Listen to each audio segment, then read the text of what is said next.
Hello dear students, मैं पढ़ाने जा रहा हूँ रेस्पिरेशन का एक मैकेनिज्म, रेस्पिरेशन का प्रोसेस और कुछ उसके एक डायग्रामेटिक स्ट्रक्चर जो आपको देखना है। तो सबसे पहले आप ध्यान दीजिए, मैं आपको बताया था कल कि रेस्पिरेशन में क्या क्या स्ट्रक्चर होता है। रेस्पिरेशन के स्ट्रक्चर मैंने बताया था आपको, जैसे मैंने दिखाया था आपको, एक पहले हल्का डॉटेड लाइन बना के आपको समझा दे रहे हैं, देख लीजिए आप इसको तो काफ़ी कुछ आपको क्लियर हो जाएगा। ये देखिए पढ़ाए थे हम आपको,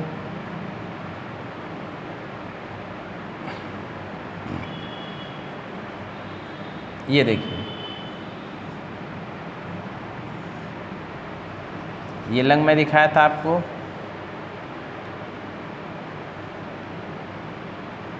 क्वेश्चन आपसे पूछता है इसमें से,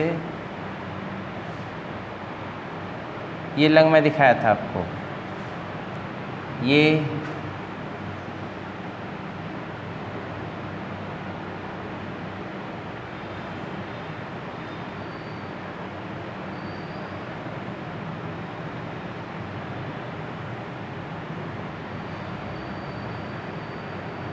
देखिए ये लंग में आपको दिखाया था।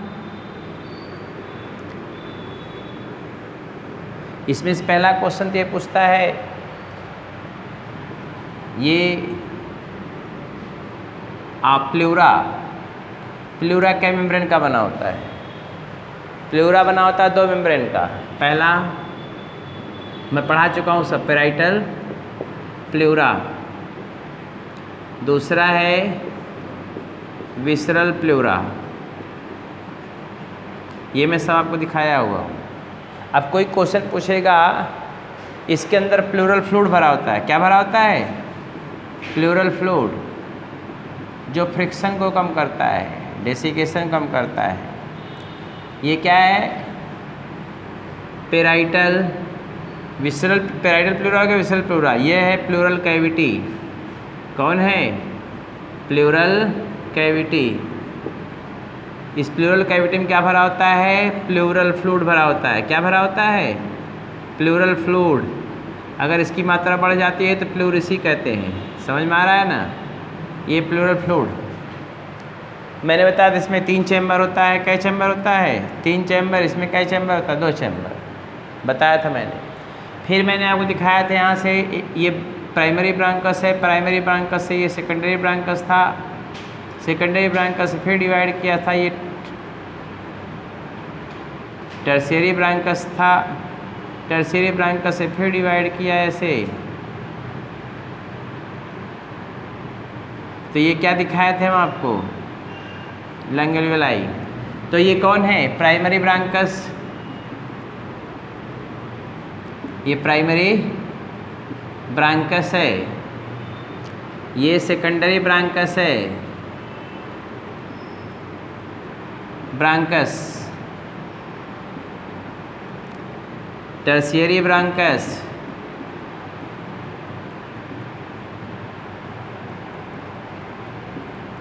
और ये है ब्रांकियोल।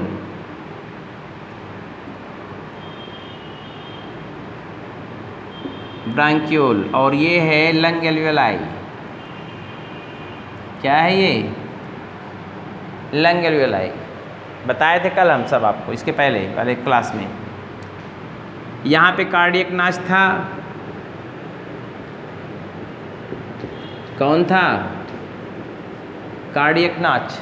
क्या था? कार्डियक नाच।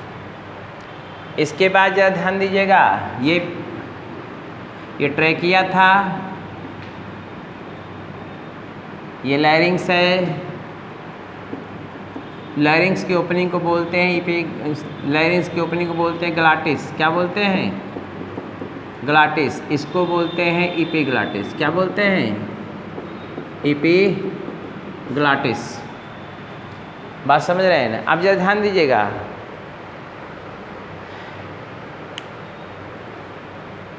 ट्रैकिया से ग्लाटिस से लैरिंग्स में, लैरिंग्स से ट्रैकिया में, ट्रैकिया से प्राइमरी ब्रांकस, प्राइमरी ब्रांकस सेकेंडरी ब्रांकस, सेकेंडरी ब्रांकस से टर्शियरी ब्रांकस में, टर्शियरी ब्रांकस से ब्रांक्यूल में, ब्रांक्यूल से लंग एल्वियोलाई में। ये आने का क्रम था, बताया था मैंने आपको, ये आने का क्रम है। एपिग्लॉटिस के ऊपर कौन होता है? फेरिंग्स, फेरिंग्स के ऊपर इंटरनल नॉस्ट्रिल, नेजल चैम्बर में एक्सटर्नल नॉस्ट्रिल। ये मैं पढ़ाया था आपको, ये क्रम आपको देखना है। अब आपको देखिए इसमें दो चीज़ें दिखना है, ये तो लंग हो गया, लंग का ये ओपनिंग जो है ट्रैकिया का, उस ट्रैकिया के ओपनिंग को हम ग्लॉटिस बोलते हैं। उसके ऊपर एक लीफ लाइक स्ट्रक्चर होता है एपिग्लॉटिस, जो इलास्टिक कार्टिलेज का बना था। किसका बना था? इलास्टिक कार्टिलेज का। क्वेश्चन पूछता है इलास्टिक कार्टिलेज का। ट्रैकियल रिंग जो होता है वो सी शिफ्ट, तो मैं आपको पढ़ा चुका हूँ। सी शिफ्ट ट्रैकियल, सी शिफ्ट ट्रैकियल रिंग मैं आपको प्रीवियस लेक्चर को पढ़ा चुका हूँ। और ये है आपका प्राइमरी ब्रांकस, प्लूरल बनाएंगे प्राइमरी ब्रांकाई हो जाएगा, ये सेकेंडरी ब्रांकाई हो जाएगा, टर्शियरी ब्रांकाई हो जाएगा, ब्रांकियोल हो जाएगा, और ये लंग एल्वियोलाई हो जाएगा। इसमें से जितना यहाँ से लेके पूरा स्ट्रक्चर जो होता है वो कंडक्टिंग पाथ बनाता है। क्या बनाता है? Conducting path. केवल एक ऐसा स्ट्रक्चर है यहाँ पे जो क्या बनाता है, वो है लंग एल्वियोलाई और इसका ब्लड कैपिलरी। लंग एल्वियोलाई से ब्लड कैपिलरी का जो पार्ट होता है, लंग एल्वियोलाई, और इसके नीचे क्या होगा? Blood capillary. यही केवल क्या बनाएंगे?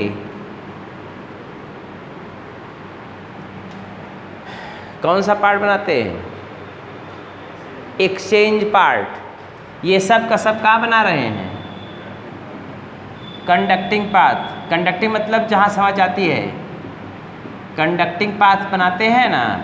और ये केवल यही क्या बनाता है? एक्सचेंज पार्ट, जहाँ पे एक्सचेंज होता है। किसका? गैसेस का। जहाँ पे गैसेस क्या होता है? एक्सचेंज। ये मैं आपको बता चुका हूँ। तो अगर कोई पूछे माउस से लेके टर्मिनल ब्रांकियोल तक, यहाँ तक माउस से लेके टर्मिनल ब्रांकियोल तक के रीजन को हम क्या बोलेंगे? Conducting path. कंडक्टिंग पाथ का 3 काम होता है। एक तो एयर को टेम्परेचर देता है बॉडी का, दूसरा एयर को क्लियर करता है।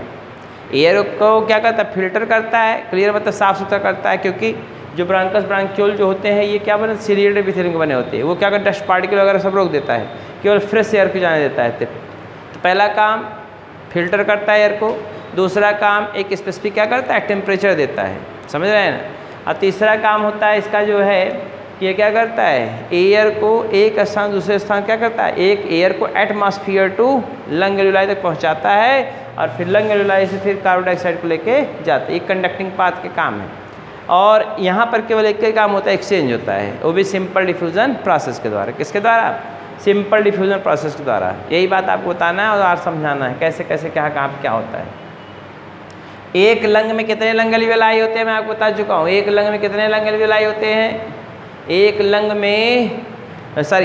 में एल्वियोलाई की संख्या जो होती है कम, आप सपोज कर लीजिए एक लंग में एल्वियोलाई की संख्या ज़्यादा होती है, काफ़ी ज़्यादा होती है। समझ रहे हैं ना? मिलियन हो सकते हैं, उससे भी अधिक हो सकते हैं। आप ज़रा ध्यान दीजिएगा, जो लंग एल्वियोलाई है वो यूनिट ऑफ लंग है। यूनिट ऑफ लंग मतलब एक्सचेंज ऑफ गैसेस यहीं पर होंगी। लेफ्ट वाले में कितना है? लेफ्ट वाले में 2 चैम्बर, राइट वाले में क्या चैम्बर है? 3 चैम्बर, है ना? तो ये लेफ्ट लंग। आप कोई पूछे, आपसे क्वेश्चन पूछे कि बताइए कौन सा प्लूरा जो है, कौन सा प्लूरा डायफ्राम के डायरेक्ट कांटेक्ट में है,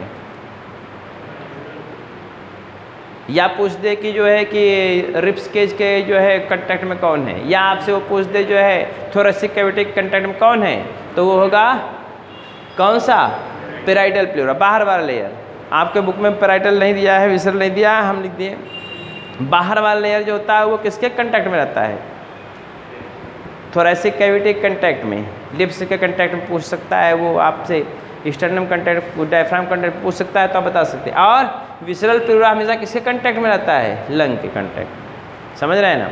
और आपको बात बताएं, प्लूरल कैविटी में प्लूरल फ्लूइड जो भरा होता है उसको क्या करता है? वो प्लूरल कैविटी में प्लूरल फ्लूइड जो भरा होता है, सुनो यार सब बता रहे, सुनिए इसको। प्लूरल कैविटी में जो प्लूरल फ्लूइड भरा हुआ होता है ये इसको डेसिकेशन से बचाता है। किससे बचाता है? डेसिकेशन, घर्षण ना होने पाए, लंग को प्रोटेक्ट करता है। बात समझ में आई? इसी में इन्फेक्शन हो जाता है तो उसको प्लूरिसी बोलते हैं, जिसको बोलते हैं लंग में पानी आ गया है, फेफड़े में पानी आ गया। फेफड़े में पानी नहीं जाता, फेफड़े में पानी 1 मिनट अगर पूरा अंदर फेफड़े में पानी आ जाए तो आदमी मर जाएगा। पानी यहीं पर आता है जो बोलते हैं फेफड़े में पानी आया हुआ है, तो तो ये इसी को प्लूरेसी कहते हैं। कार्डियक नाच इधर पे थोड़ा टेढ़ा सा स्ट्रक्चर होता है, दबा हुआ स्ट्रक्चर, इसको बोलते हैं कार्डियक नाच। यहाँ पे क्या होता है, कार्डियक नाच में जो है ये हार्ट, कार्डियक नाच में कौन स्ट्रक्चर होता है, ये हार्ट होता है। कौन होता है, ये हार्ट। कोई प्रॉब्लम है नहीं है। तो अब आपको बता दें इसमें, अब इसको हम, हाँ इसी के नीचे क्या था, हमने आपको बताया था आगे एक बात, इंटीरियर साइड से, अरे सॉरी, विंटर सरफेस से स्टर्नम, एयर टाइट चैम्बर होता है ना, डॉर्सल विंटर साइड से स्टर्नम, डॉर्सल साइड से वर्टिब्रल कॉलम या वर्टिब्री जो कह लो आप, लेटरल साइड से रिब्स, और पोस्टीरियर साइड से डायफ्राम, ये होता है। अब आपको जो दिखा रहे हैं उसको देखिए,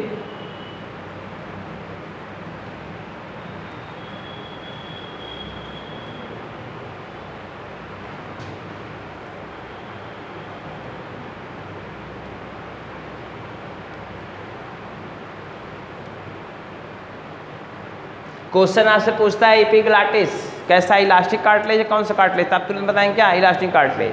क्वेश्चन आपसे पूछता है कि जो ब्रांकियोल में कौन से एपिथेलियम होती है, तब तुरंत बताएंगे सिलिएटेड एपिथेलियम। कौन से एपिथेलियम, सिलिएटेड, ये सब आपको पढ़े हुए हैं, सिलिएटेड एपिथेलियम होता है, समझ रहे हैं ना। अब आप ध्यान दीजिए, अब कंडक्टिंग पाथ देखिए, ये रेस्पिरेटरी ऑर्गन के, रेस्पिरेटरी ऑर्गन के दो पार्ट होंगे, ये आपको हल्का समझने के लिए, अपने समझने के लिए लिख सकते हैं आप। कंडक्टिंग पाथ, कंडक्टिंग पाथ, और कंडक्टिंग पाथ तो पहला, दूसरा है कौन सा पाथ, पहला है कंडक्टिंग पाथ, दूसरा है एक्सचेंज पाथ।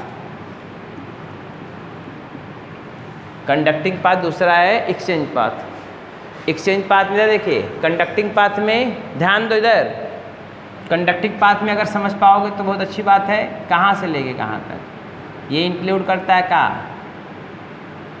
नॉस्टिल से लेके कहाँ, नॉस्टिल से लेके कहाँ, टर्मिनल पार्ट ऑफ नॉस्टिल से लेके टर्मिनल पार्ट ऑफ ब्रांकियोल, हो गया, बोलिए ना, ये है आप कंडक्टिंग पाथ। अब नॉस्टिल कौन कौन से पहुँचेगा, अब आप इसमें क्या क्या लिख सकते हैं, इसमें ढेर सारी चीज़ें होंगी ना। तब नॉस्टिल पहले क्या होगा, external nostril, nasal chamber, nasal chamber, internal nostril,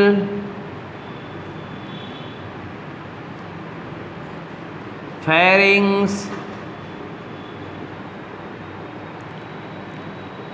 pharynx, glottis, glottis, trachea, primary bronchus, मैं सब लिखाया हुआ एक बार, बात समझ रहे हैं ना, वो सब लिखने की ज़रूरत नहीं है। सेकेंडरी ब्रांकस, टर्शियरी ब्रांकस, ब्रांकियोल, तब ब्रांकियोल आता है, टर्मिनल पार्ट ब्रांकियोल का अंतिम भाग, हो गया। अगर आप इसको अपने तरीके से देखना चाहते हैं तो हम आपको एक सिंपल सा लैंग्वेज में बना के आपको दिखा दे रहे हैं, आप एकदम अच्छा सा समझ जाओगे। और अगर समझ नहीं पाए तो समझ लीजिए कि इसमें कुछ करना नहीं है, इतने में ही सब कुछ समझ जाएंगे आप।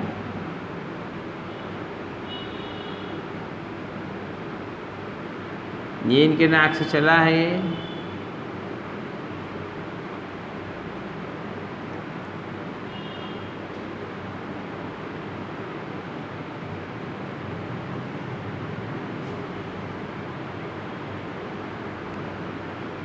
हो गया। तो यहाँ से आपका हो गया नास्टिल से चला है और कहाँ तक, अंतिम में आके कहाँ तक, केवल लंग एल्वियोलाई को छोड़ दिया जाए तो पूरा स्ट्रक्चर, यहाँ से लंग एल्वियोलाई को छोड़ दिया, यहाँ से यहाँ तक का स्ट्रक्चर पूरा कौन सा होगा, कंडक्टिंग पाथ। केवल यही लंग एल्वियोलाई छोड़ देंगे, लंग एल्वियोलाई को छोड़ देंगे, यही हो जाएगा एक्सचेंज पार्ट। तो ये यहाँ से यहाँ तक कंडक्टिंग पार्ट होगा, कौन होगा, कंडक्टिंग पार्ट। और ये कौन होगा, ये पार्ट जो लंग एल्वियोलाई है, एल्वियोलाई, यही कौन है, एक्सचेंज पार्ट होगा। एल्वियोलाई कौन होगा, एक्सचेंज पार्ट, एक्सचेंज पार्ट हो जाएगा। इतना क्लिष्ट करने की कोई जरूरत नहीं। तो आप यहाँ पे एक्सचेंज पार्ट कौन है, लंग एल्वियोलाई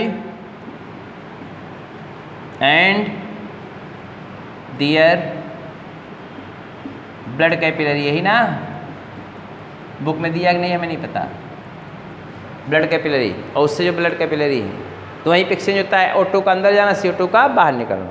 तो अब देखिए याद करने का तरीका, आपको याद करने का जो मैं तरीका बता रहा हूँ, नाक से लेके यहाँ तक का स्ट्रक्चर कौन है, कंडक्टिंग पार्ट, और केवल लंग एल्वियोलाई कैसा, एक्सचेंज पार्ट। तो इन नॉस्ट्रिल से लेके टर्मिनल ब्रोंकियोल तक कंडक्टिंग पार्ट हो गया, और लंग एल्वियोलाई क्या होगा, एक्सचेंज पार्ट हो। टर्मिनल मतलब अंतिम सिरा हो गया, इधर लंग एल्वियोलाई और देयर ब्लड कैपिलरी क्या होंगे, एक्सचेंज पार्ट। बोलिए कोई प्रॉब्लम है अभी आपको। आप देखो, अब आपसे क्वेश्चन पूछ सकता है डायफ्राम एयर टाइट होता है कि नहीं होता है, तो आप पहला बात बोलेंगे डायफ्राम एयर टाइट होता है। कंडक्टिंग पार्ट का क्या क्या फंक्शन है, कंडक्टिंग पार्ट का फंक्शन क्या क्या होता है, बुक में आपके कौन सा दिया, दो फंक्शन दिया हो। पहला मेन फंक्शन होता है फिल्टरिंग द एयर को फिल्टर करना, दिया है। दूसरा देखिए काम क्या है इसका, दूसरा काम देखिए आपको बता दें, प्रोवाइड बॉडी टेम्परेचर प्रोवाइड करता है, प्रोवाइड बॉडी टेम्परेचर प्रोवाइड करता है। बोलिए, और तीसरा रास्ता देता है जाने के लिए, वो तो अलग प्रोसेस हो गया, उसका कोई मतलब नहीं है। हो गया। तो आपको पता होना चाहिए, ठंडी में आपसे कोई पूछता है कि आपकी नाक को ज़्यादा ठंडी क्यों लगती, नाक में ठंडी की ज़्यादा क्यों लगती। एयर जब यहाँ से जाता है नेज़ल चैम्बर में, तो आपको नेज़ल कांकी, आप सब जानते हैं, मैं बताया हूँ बोन में नेज़ल कांकी होती है, वो थोड़ा टेढ़ी मड़ी हड्डी है, हवाएं जो अंदर जाती है, अंदर हवा वो उसको रोटेट कर देती है, बॉडी टेम्परेचर के कार्ड में हवा हो, फिर धीरे धीरे अंदर जाता है। बात समझ रहे हैं ना। इसीलिए सबसे ज़्यादा जो है नाक को इफेक्ट पड़ता है, क्योंकि यहीं पे टेम्परेचर मेंटेन करता है। नेज़ल कांकी, बोन के अंदर मेम्ब्रेन बोनी स्ट्रक्चर होता है, किसमें, नेज़ल चैम्बर में, और वो हवा को क्या करता है, रोटेट कर देता है, जिससे आपके बॉडी का टेम्परेचर उसका टेम्परेचर हो जाता है। आपके बॉडी के टेम्परेचर के कार्ड में हवा का टेम्परेचर हो जाता है जो अंदर जा रहा है। इधर फिर क्या है, फिल्टरिंग ऑपरेटर्स, मैंने अभी बताया क्या होता है। नाक के जो हेयर होते हैं वो भी आपके लिए फ़ायदेमंद है, वो भी फिल्टर करते हैं। अंदर जाएंगे ब्रांकस, ब्रांक्यूल, और जो है primary bronchi, secondary bronchi, tertiary bronchi जो भी हैं, उसमें किसके बनाते हैं, सीलेटेड एपिथेलियम के, सीलिएटेड एपिथेलियम को वो क्या करते हैं, डस्ट पार्टिकल वगैरह कहाँ बाहर निकाल देते हैं, जिसकी वजह से आपका क्या होता है, फिल्टर हो जाता है। दो काम कंडक्टिंग का हो गया, बात समझ रहे हैं। तीसरा तो रास्ता जाने के लिए देता ही है, उसका कोई बहुत ज़्यादा इम्पैक्ट नहीं है। आप देखिए, और यहाँ पर एल्वियोलाई में एक्सचेंज होगा। एक्सचेंज कैसे होगा ये भी आपको दिखा दें, कुछ करना ही नहीं है। ये देखिए एक्सचेंज होगा, ये लंग से कहाँ जाएगा, O2 अंदर जाएगा, और ये ब्लड कैपिलरी है, कौन है ये लंग एल्वियोलाई है, लंग एल्वियोलाई, और ये कौन है, ब्लड कैपिलरी है। देखिए ब्लड कैपिलरी है ना, तो इसमें से O2 कहाँ आएगा, लंग एल्वियोलाई से ब्लड कैपिलरी में, और CO2 कहाँ जाएगा, ब्लड कैपिलरी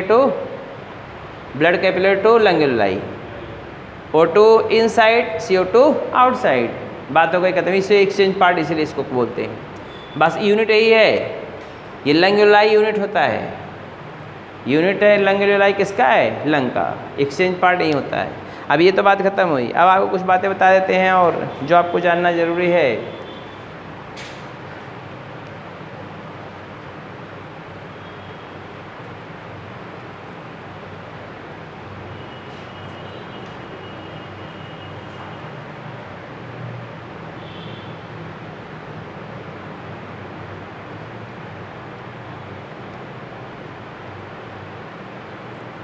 अब देखिए आपको जो बताने जा रहे हैं उसमें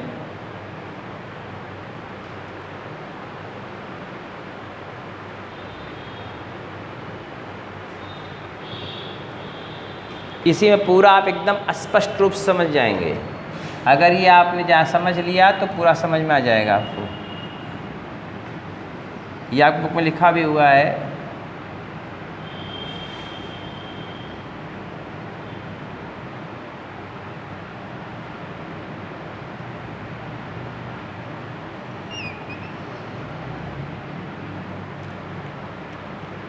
देखिए ये लंग एल्वियोलाई है और ये एटमॉस्फेयर है। ये कौन है, एटमॉस्फेयर। आइए फिगर आपको सब कुछ बता देगा। एटमॉस्फेयर, फियरिक एयर है ये। बोलिए, एटमॉस्फेयर से जो एयर कहाँ जा रहा है, O2 अंदर जा रहा है और CO2 जो बाहर निकल रहा है, कौन निकल रहा है, CO2 जो बाहर निकल रहा है। Atmosphere to lung alveoli, atmosphere to lung alveoli, lung alveoli. देखो, एटमॉस्फेयर से लंग में आना और लंग से कार्बन डाइऑक्साइड का एटमॉस्फेयर में जाना, इसको हम क्या बोलते हैं, ये दोनों प्रोसेस आ जाएंगे पहला स्टेप में आपके पल्मोनरी वेंटिलेशन। यही मैं कल समझा रहा था लेकिन समझ में नहीं आ रहा तुम लोग के। हो गया। फिर जरा ध्यान दीजिए इधर। अब O2 का अंदर आना और CO2 का जाना। O2 का कहाँ आना, O2 का अंदर आना ब्लड में। ये ब्लड है, कौन है ये, ब्लड है। O2 का कहाँ आना, अंदर। CO2 का कहाँ जाना, बाहर। कहाँ से, बंग बाहर नहीं, ब्लड से लंग से ब्लड में और ब्लड से लंग में। ये कौन है, पहले ब्लड कैपिलरी, ये ब्लड लिख दें। इसको बोलते हैं diffusion of O2 and CO2 from कहाँ से कहाँ, from lung alveoli to blood and blood to blood capillary to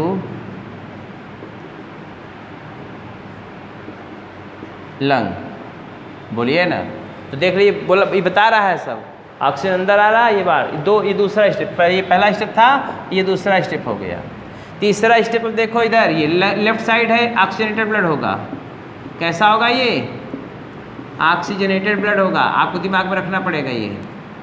ये ब्लड ऐसे लेके जा रहा है, ये लेके जा रहा है। कहाँ तक लेके जाएगा, कहाँ तक लेके जाएगा, लेके जाए तो हमको क्या परेशानी है। ये लेके जाएगा ऐसे, ये चलता रहेगा सिलसिला। अब देखो, ये ऑक्सीजनेटेड ब्लड को ट्रांसपोर्ट, ये क्या हो रहा है, तीसरा स्टेप होगा ट्रांसपोर्टेशन। ट्रांसपोर्टेशन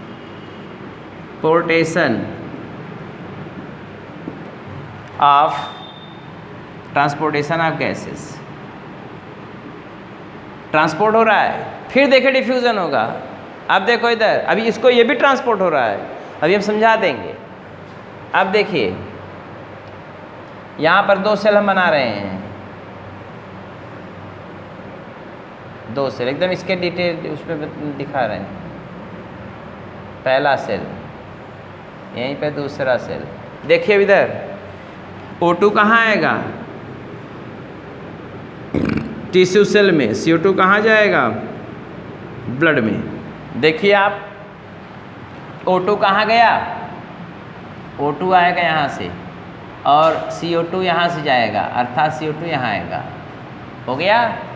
ये भी क्या हो रहा है, ये चौथा स्टेप हो जाएगा। कौन सा, डिफ्यूज़न ऑफ। अब इससे दिमाग लगाना पड़ेगा, आपको क्या लगाना पड़ेगा, दिमाग लगाना पड़ेगा। दिमाग क्या लगाना पड़ेगा, देखो O2 कहाँ से कहाँ जा रहा है, ये O2 जा रहा है ब्लड टू टिश्यू सेल। बोलिए ना, CO2 कहाँ जा रहा है, ये आपको दिमाग में लगाना, क्वेश्चन पूछ सकता है ये आपसे। CO2 कहाँ जा रहा है, टिश्यू सेल टू ब्लड। हो गया। अब ब्लड डीऑक्सीजनेटेड हो गया। अब देखो इधर डीऑक्सीजनेटेड ब्लड फिर ट्रांसपोर्ट होगा, फिर वही प्रोसेस होगा। CO2 उधर जाएगा और O2 इधर आएगा, ये त्रिरात्र में चलता रहेगा। इधर डीऑक्सीजनेटेड ब्लड है, कैसा ब्लड है, डीऑक्सीजनेटेड ब्लड। क्या स्टेप हुआ, 4। पांचवा स्टेप देखिए, यह देखिए सेल के अंदर होगा, पांचवा सेलुलर रेस्पिरेशन होगा। क्या होगा, सेलुलर रेस्पिरेशन। सेलुलर रेस्पिरेशन में क्या होता है मैं आपको बता चुका हूँ। सेलुलर रेस्पिरेशन 3 चीज़ें, ग्लाइकोलाइसिस होता है पहला, दूसरा होता है इसमें क्रेब्स साइकिल, तीसरा होता है ETS, इलेक्ट्रॉन ट्रांसपोर्ट सिस्टम। तो उससे क्या मिलता है, एनर्जी।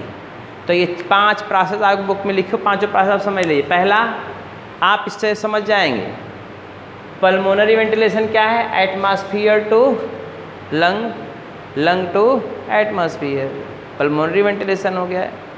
दूसरा डिफ्यूज़न, बोलिए डिफ्यूज़न हो रहा है ना, यहाँ पर भी देखो डिफ्यूज़न हो रहा है, यहाँ पे भी डिफ्यूज़न हो रहा है। डिफ्यूज़न कहाँ से, blood to tissue cell, tissue cell to blood. इधर देखिए blood to tissue cell, tissue cell to blood, ऐसे हो सकता है, ब्लड टू टिश्यू सेल और टिश्यू सेल टू ब्लड, ये डिफ्यूज़न हो रहा है। पहले यहाँ देखो पल्मोनरी वेंटिलेशन, एटमॉस्फेयर से एयर कहाँ आया, लंग में, और फिर कार्बन डाइऑक्साइड एटमॉस्फेयर में, ये हो गया पल्मोनरी वेंटिलेशन। दूसरा फिर क्या हो, लंग से ब्लड में गया ऑक्सीजन, ब्लड से कहाँ गया, लंग में गया कार्बन डाइऑक्साइड, ये हो गया आपका जो है डिफ्यूज़न, ये दूसरा स्टेप। बोलिए ना, तीसरा स्टेप आप ये देख लेना, एक फिगरवा देख लेना, लिखने की जरूरत नहीं है। फिर ब्लड के द्वारा ऑक्सीजन इसमें हो गया, ऑक्सीजनेटेड ब्लड, तो ऑक्सीजन को लेकर ट्रांसपोर्ट करेगा, ये ट्रांसपोर्ट ऑफ गैसेज हो गया। ट्रांसपोर्ट करने के बाद ये ले जाए कहाँ, अब ये फिर जा रहा है, O2 जा रहा है सेल में और CO2 आ रहा है ब्लड में, फिर यहाँ डिफ्यूज़न हो गया। डिफ्यूज़न 2 बार हुआ ना। अब क्या हो रहा है, अगला स्टेप में क्या हो रहा है, यहाँ पे देखिए सेल के अंदर जब ऑक्सीजन चला गया तो ऑक्सीजन की ज़रूरत कहाँ पड़ती है, सेल में। सेल में ऑक्सीजन की ज़रूरत पड़ती है, और सेल में जो ऑक्सीजन की ज़रूरत पड़ती है वो क्या करता है, सेल में ऑक्सीजन की जो ज़रूरत पड़ती है उसका काम होता है ऑक्सीडेशन। तो ये क्या करेगा, ग्लूकोज मालिक्यूल को, फैट मालिक्यूल को, कार्बन डाइऑक्साइड को क्या कर, ग्लूकोज को, फैट को, प्रोटीन को ऑक्सीडाइज करेगा। सबसे पहले नंबर पे किसको ऑक्सीडाइज करेगा, ग्लूकोज को। दूसरे नंबर पे किसको ऑक्सीडाइज करेगा, दूसरे नंबर फैट को। तीसरे नंबर पे क्या करेगा, प्रोटीन को ऑक्सीडाइज करेगा। और ऑक्सीडाइज करने के बाद फिर क्या करता है, वो नरिश जो है एनर्जी प्रोवाइड करता है। क्या प्रोवाइड करता है, एनर्जी। कोई टेंशन मत बताइए। अब आप आगे देखिए, आगे जो पढ़ना है, इरेज कर दें इसको, बोलिए।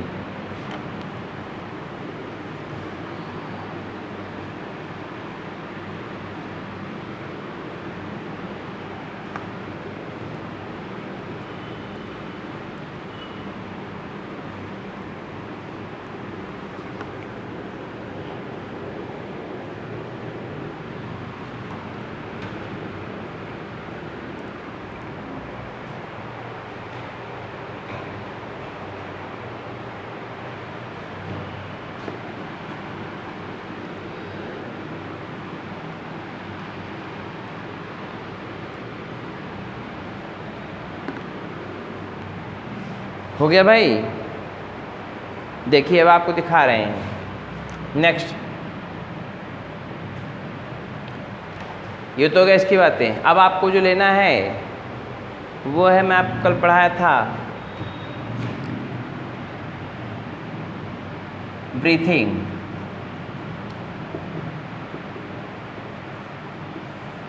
ब्रीथिंग किसे कहते हैं? इसी को जनरली रेस्पिरेशन लोग कर लेते हैं। ब्रीथिंग मतलब दो बातों से बना हुआ होता है, मैं आपको बता चुका हूँ, अभी फिर बता दे रहे हैं। ब्रीथिंग दो चीज़ों से बना होता है। एक है एक्सपायरेशन, शार्ट में बता रहा हूँ पहले, फिर उसका डिटेल बता रहा हूँ। एक्सपायरेशन, इसमें O2 कहाँ जा रहा है? Inside the lung. O2 कहाँ जा रहा है? एटमॉस्फेयर से, सॉरी पहला इंस्पायरेशन है, पहला इंस्पायरेशन एटमॉस्फेयर से O2 कहाँ जा रहा है? O2 एटमॉस्फेयर से कहाँ जा रहा है?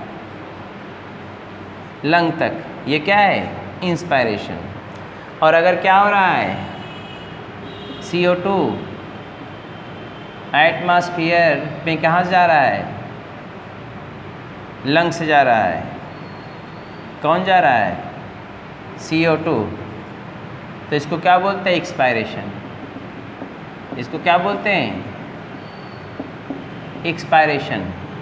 तो ब्रीथिंग दो चीज़ से मिलकर बना हुआ, पहला इंस्पायरेशन, दूसरा एक्सपायरेशन। ये तो जाना लीजिए, पहला इंस्पायरेशन, दूसरा एक्सपायरेशन।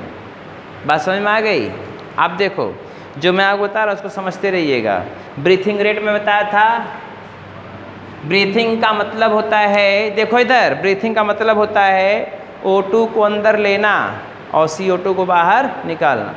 O2 को अंदर लेना, CO2 को बाहर निकालना, ये क्या कहलाता है? Breathing. Breathing is a process in which O2 taken inside and CO2 let outside.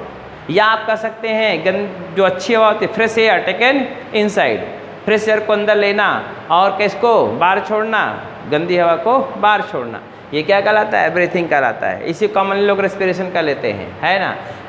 Breathing दो चीज़ से मिलकर बना हुआ होता है, दो स्टेप में होता है, इंस्पायरेशन और एक्सपायरेशन। इंस्पायरेशन मतलब टेकन इनसाइड, एक्सपायरेशन मतलब रिलेट आउटसाइड। हो गया? ये सिंपल बात बता रहा हूँ, अभी तो पूरा मैकेनिज्म बाकी है। अब एक एक को हम लेके जब चलेंगे तो इसको बोलते हैं हम, रेट कितना होता है? ब्रीथिंग रेट कितना है आपको बता चुके हैं पहले ही, हम पहले ही बता चुके हैं ब्रीथिंग रेट क्या है। ब्रीथिंग रेट जो होता है वो 12-16 बार होता है, 12 से 16 टाइम्स पर मिनट है, पहली बात। फिर जो ब्रीथिंग का वॉल्यूम होता है कितना होता है? ब्रीथिंग वॉल्यूम जो होता है वो किसके द्वारा कंफर्म किया जाता है? किसके द्वारा? मेजर्ड बाय, क्वेश्चन पूछता है इसमें, मेजर्ड बाय स्पायरोमीटर। किसके द्वारा? इस बार शायद क्वेश्चन भी आया था, हम आप इसी साल आया था, पता अगली बार आया था, क्वेश्चन पूछा था कि स्पायरोमीटर किसमें से, स्पायरोमीटर किसका नहीं जो है मेज़र करेगा। तो उसमें दिया था कि जो ब्लड में ऑक्सीजन होता है उसको मेज़र नहीं करता, बाकी लंग के जितने लंग में आना, लंग से बाहर जाना, उसको सब मेज़र करता है स्पायरोमीटर। बात समझ रहे हैं ना? अब आप आगे देखिए, तो ब्रीथिंग वॉल्यूम जो होता है, जितना आ रहा है और जा रहा है उसको मेज़र करने के लिए स्पायरोमीटर होता है, और ब्रीथिंग रेट इतना सामान्य होता है। अब हम एक एक चीज़ को देखेंगे, इंस्पायरेशन एक्सपायरेशन, यही आपको देखना है, इंस्पायरेशन और एक्सपायरेशन। क्या है, कोई प्रॉब्लम है? क्या टेंशन न लिए हो, हम बता दे रहे हैं।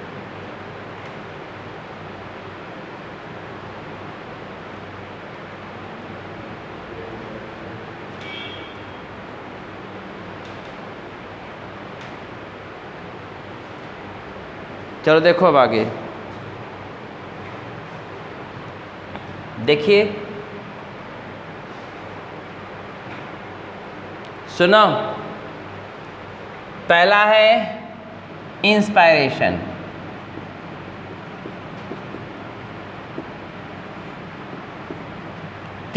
दो पॉइंट आपको विशेष ध्यान देना है।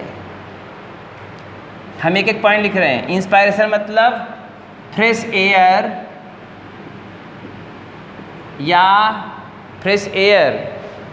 या O2, ORR O2 आप कह लीजिए O2 क्या करते हैं, टेकन इनसाइड द लंग, कहाँ से, फ्रॉम एटमॉस्फेयर से। ऐसे थोड़ी हो जाता है, ये डिफ्यूज़न प्रोसेस द्वारा होगा। किसके द्वारा होगा, डिफ्यूज़न ये भी होता है, बिना डिफ्यूज़न नहीं होता है। दिखाएं आपको अब क्या क्या प्रोसेस होगा। पहला डायफ्राम, ध्यान दीजिएगा, डायफ्राम मूव, किधर मूव करेगा, move lower side, diaphragm move lower side. Diaphragm किधर जाएगा, नीचे की तरफ। तो क्या होगा, वॉल्यूम ऑफ थोरेसिक कैविटी बढ़ेगा, हम एक के बारे में लिख देंगे। दूसरा स्टर्नम,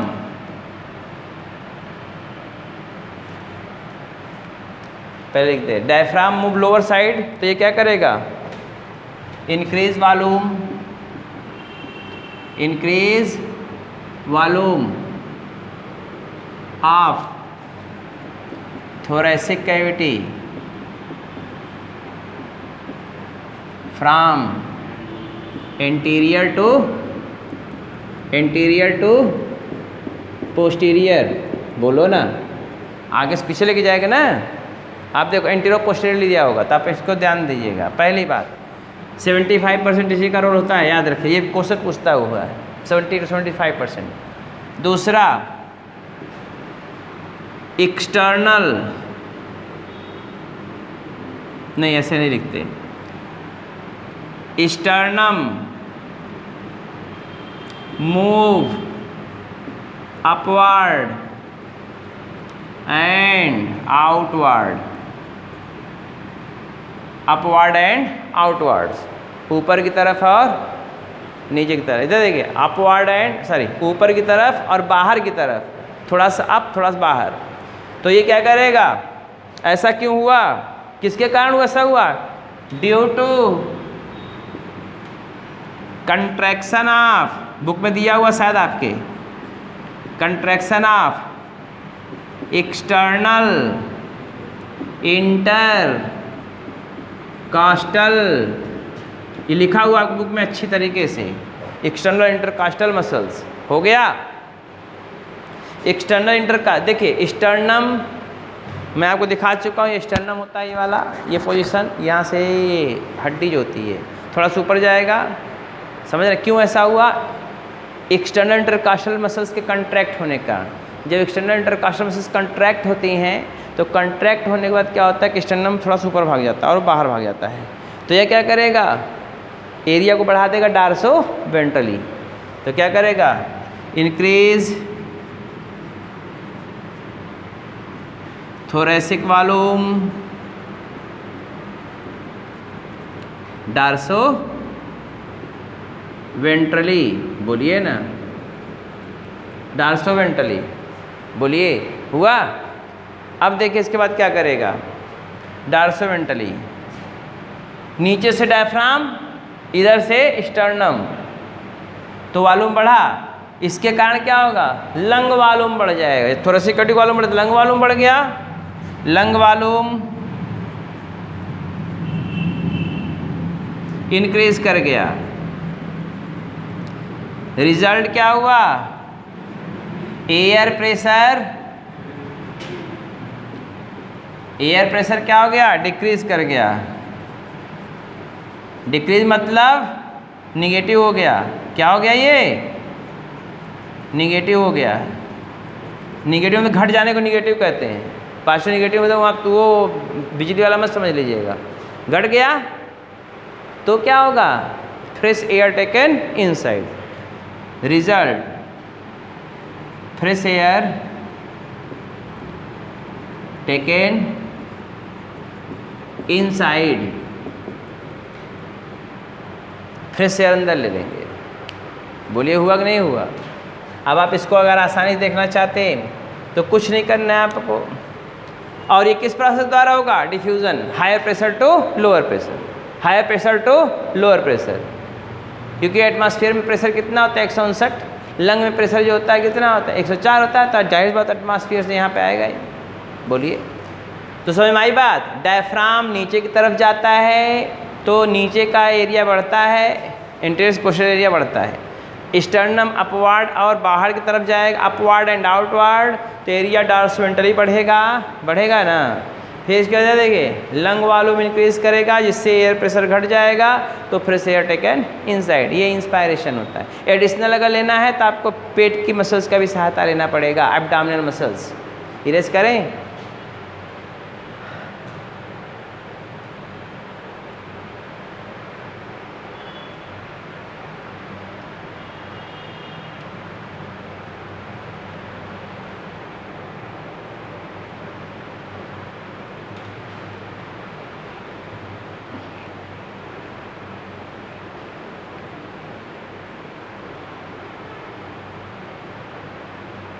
अगला एक्सपायरेशन। एक्सपायरेशन देखिए, दूसरा है एक्सपायरेशन। इसमें क्या होता है? एक्सपायरेशन वह प्रोसेस जिसके द्वारा कार्बन डाइऑक्साइड को बाहर निकाला जाता है या गंदी हवा को, किसको? गंदी हवा को, फाउल एयर को बाहर निकाला जाता है, उसको हम बोलते हैं क्या? Expiration.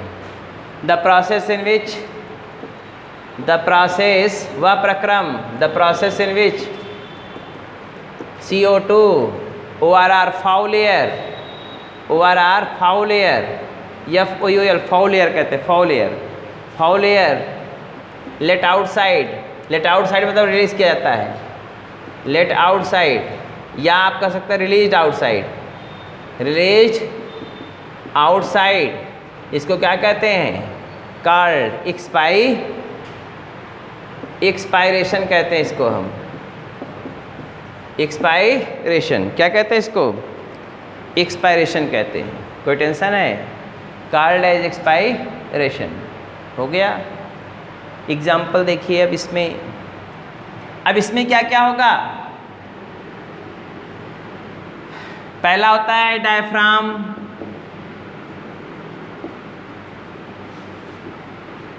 Diaphragm move upward, raise upward इसको बोलते हैं, मूव अपवर्ड, जिससे क्या होगा? थोरैसिक कैविटी क्या हो गया? Volume of thoracic cavity, volume of thoracic cavity decreases, कम हो जाता है। दूसरा sternum, sternum takes their, it's लिख सकते हैं, दियर ओरिजिनल पोजीशन, अपने पोजीशन में आता है, ओरिजिनल पोजीशन। क्यों ऐसा होगा? ड्यू टू, किसके कारण होगा ऐसा? ड्यू टू, ये बात आपकी बुक में नहीं लिखा हुआ है, due to contraction of internal intercostal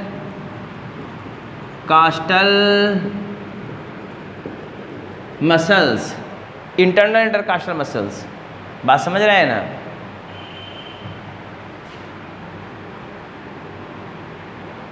अब क्या होगा? जो डायफ्राम नीचे गया था वो कहाँ गया? ऊपर। स्टर्नम जो ऊपर गया था फिर अपने पोजीशन पे आ गया, तो लंग का वॉल्यूम नीचे से घट गया, इधर स्टर्नम के कारण डॉर्सोवेंट्रली घट गया, तो लंग वॉल्यूम क्या हो जाए? Sorry, volume of thoracic cavity, volume of thoracic cavity decreases, volume of thoracic cavity decreases, lung volume, lung volume decreases. और क्या होगा? एयर प्रेशर क्या हो गया? एयर प्रेशर इंक्रीज कर गया। एयर प्रेशर क्या हो गया? इंक्रीजेज, बढ़ गया। इसका मतलब क्या हो गया? पॉजिटिव हो गया। बोलिए ना, हो गया। एयर प्रेशर पॉजिटिव हो गया। अब क्या होगा? जब एयर प्रेशर पॉजिटिव हो गया तो एयर गो आउटसाइड। तो क्या होगा? Air, foul air go outside, ऐसे लिखेंगे फाउल एयर। लेकिन आप बुक में लिखा है, फालतू में क्यों लिखें इसको?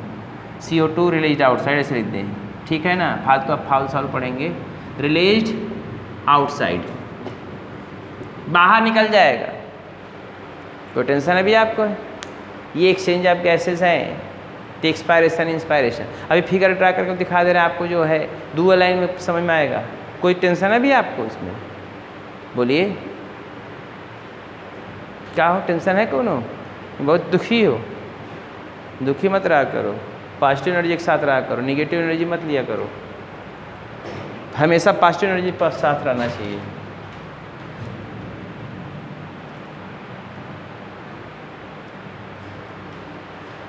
दो से 200 होते हैं,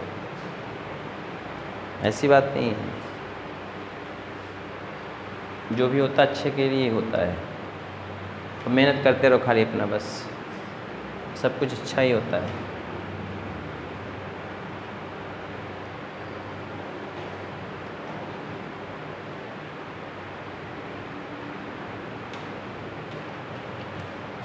देखिए आगे आपको जो पढ़ना है, अब आपको दिखा दे रहे हैं। जैसे ध्यान दीजिए, ये मैंने दिखाया आपको, ये देखिए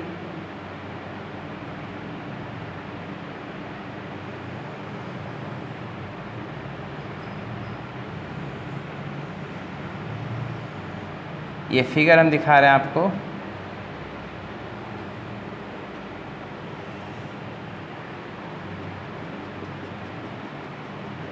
ये डायफ्राम है। ये फिगर आपको बहुत अच्छी तरीके से समझा देगा कुल। एरिया बड़ी है यहाँ पे और नीचे की भी एरिया बड़ी है, तो लंग वॉल्यूम बढ़ गया। बोलिए ना, यही है ना? देखिए ये किधर आया है? नीचे। ये किधर गया है? बोलिए ना। डायफ्राम किधर गया? एकदम सिंपल लैंग्वेज में, diaphragm move, diaphragm move downward. इससे क्या होगा? इधर देखिए, volume of thoracic cavity increase किया ऊपर से नीचे, एंटीरियर पोस्टीरियरली हो गया। तो इसका मतलब क्या हुआ? Thoracic cavity volume of thoracic cavity increase किया, इंक्रीजेज फ्रॉम, कहाँ से?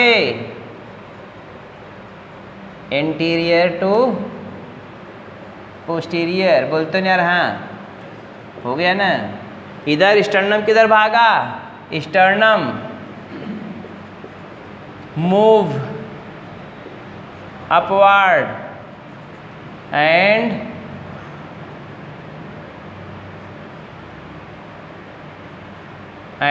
आउटवर्ड। तो वॉल्यूम किधर बढ़ा?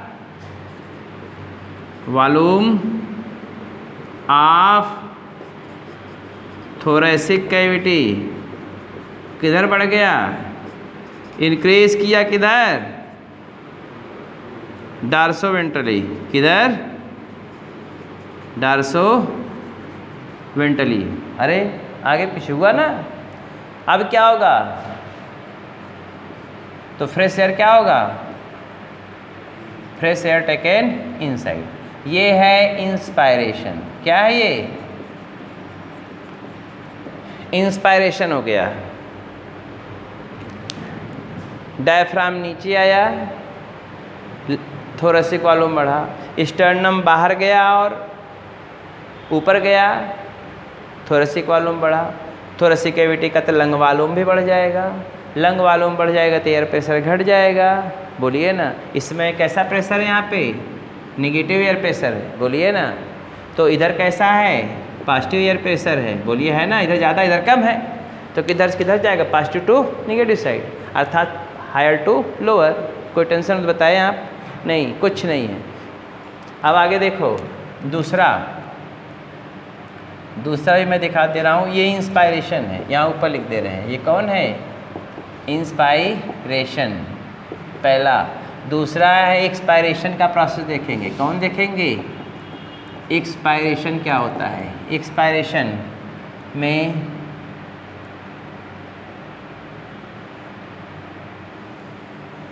फिर इनको देख लीजिए, ये तो आदि मानव दिखाई दे रहे हैं।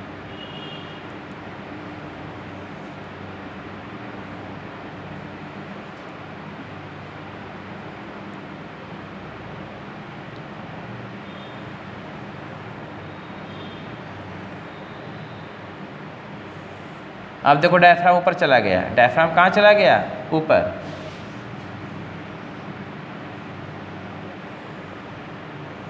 लंग का वॉल्यूम क्या हो गया? घट गया। स्टर्नम कहाँ गया?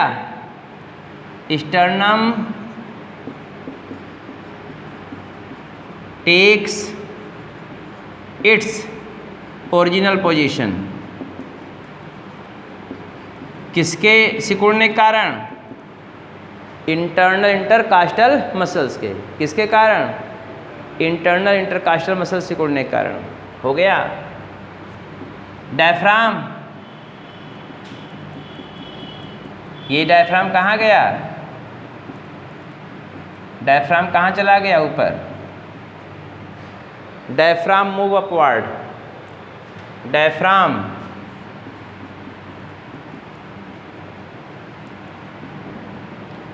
Move upwards. डायफ्राम ऊपर जाता है तो क्या होगा?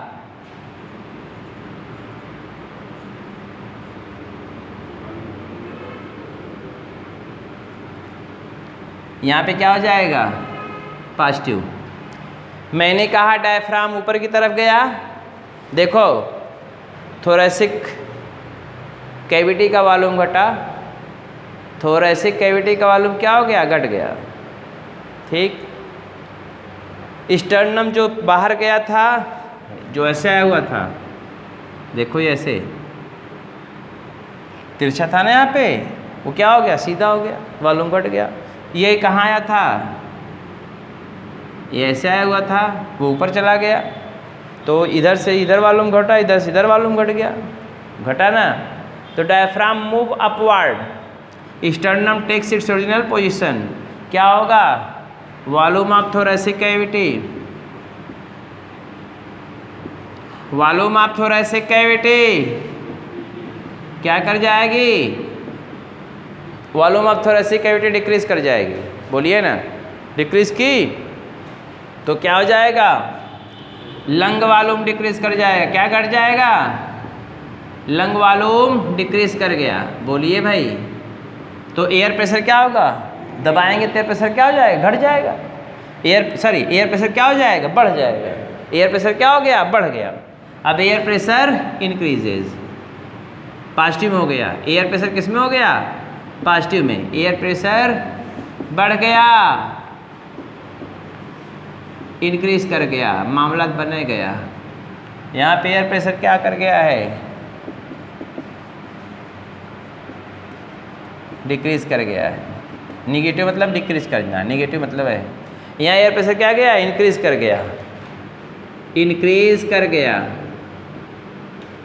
तो हायर टू लोअर, ये क्या हो गया? कार्बन डाइऑक्साइड चला आया बाहर।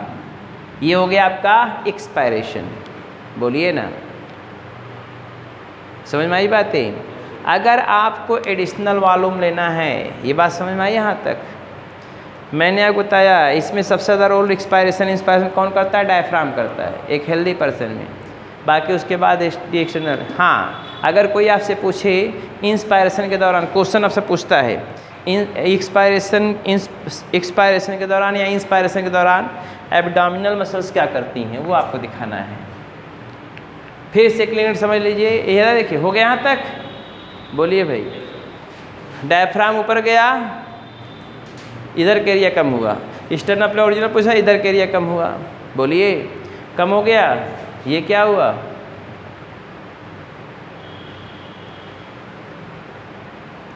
जा रही है, कोई टेंशन नहीं है। एयर प्रेशर बढ़ा,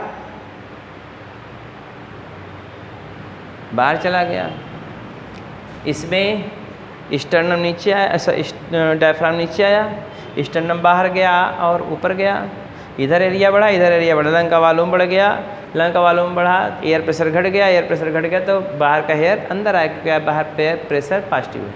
यहाँ पर क्या है, यहाँ पर क्या हो रहा है, यहाँ पर आप देख रहे हो कि डायफ्राम क्या हो गया, ऊपर चला गया, इधर से एरिया घट गई, स्टर्नम अपने ओरिजिनल पोजीशन में आ गया, इधर से एरिया घट गई, लंग का वॉल्यूम घट गया, थोरेसिक कैविटी का एरिया घट गई, लंग वॉल्यूम घट गया, एयर प्रेशर क्या हो गया, इंक्रीज कर गया, एयर प्रेशर क्या कर गया, इंक्रीज।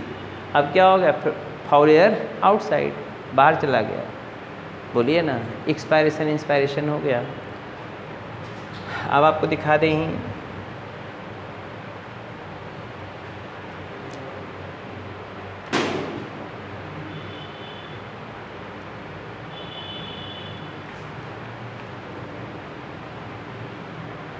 हमारे लिए 1000 लड़के रहेंगे तब वो इसे पढ़ाएंगे, और 100 लड़के रहेंगे तब वो इसे पढ़ाएंगे, कोई प्रॉब्लम नहीं।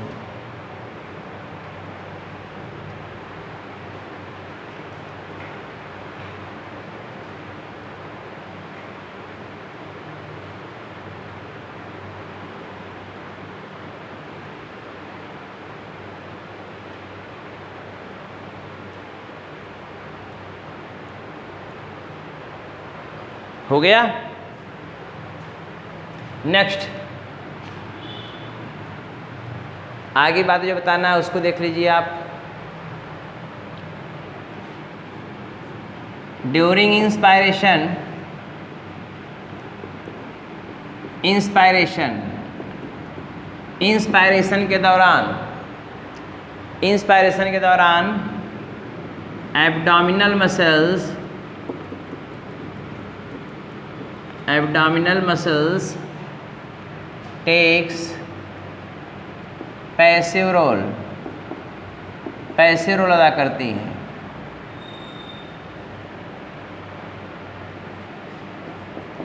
ड्यूरिंग एक्सपायरेशन पैसिव रोल मतलब रिलैक्स रहती है, ये क्वेश्चन आपसे पूछा जाता है।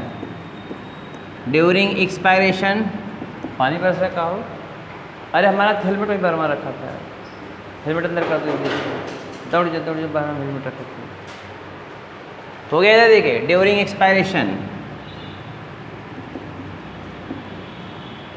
ड्यूरिंग एक्सपायरेशन क्या होता है, एक्सपायरेशन के दौरान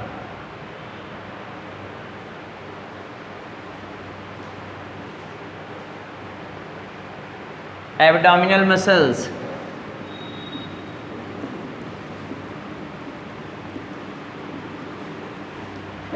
टेक्स एक्टिव रोल, सिकुड़ती हैं इसमें, एक्टिव रोल अदा करती हैं। हो गया, एक्टिव रोल अदा करती हैं। बात समझे? अब आगे आपको बता दें,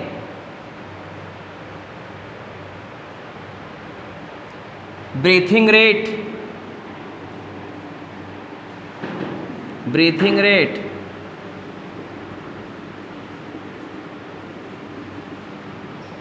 इंक्रीजेज, बढ़ जाता है। ब्रीथिंग रेट क्या होता है, इंक्रीज कर जाता है।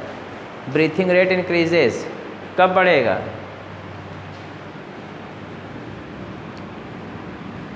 During hard work,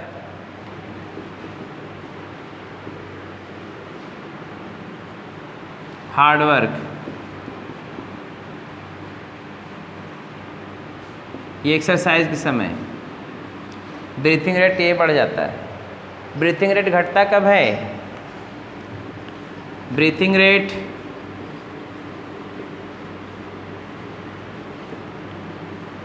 decreases at time of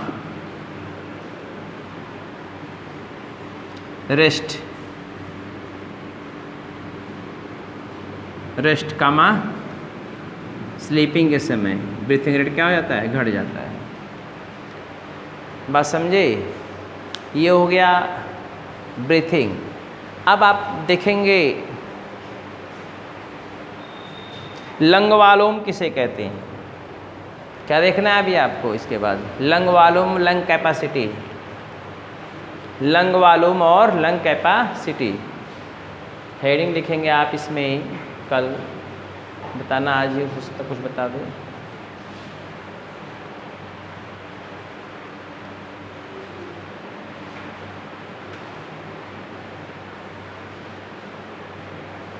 हो गया। अब हेडिंग डाल के लिखेंगे इसमें लंग वालूम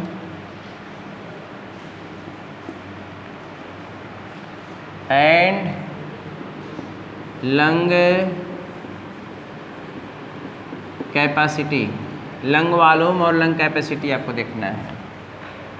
हमारी बात समझे? तो पहला है लंग वालूम, क्या होता है इसको आपको देखना है। यहीं पर छोड़ेंगे, कल पढ़ाई कराएंगे, ठीक है? कोई प्रॉब्लम? कल यहीं से शुरू करेंगे पढ़ना। चलते हैं, बाय।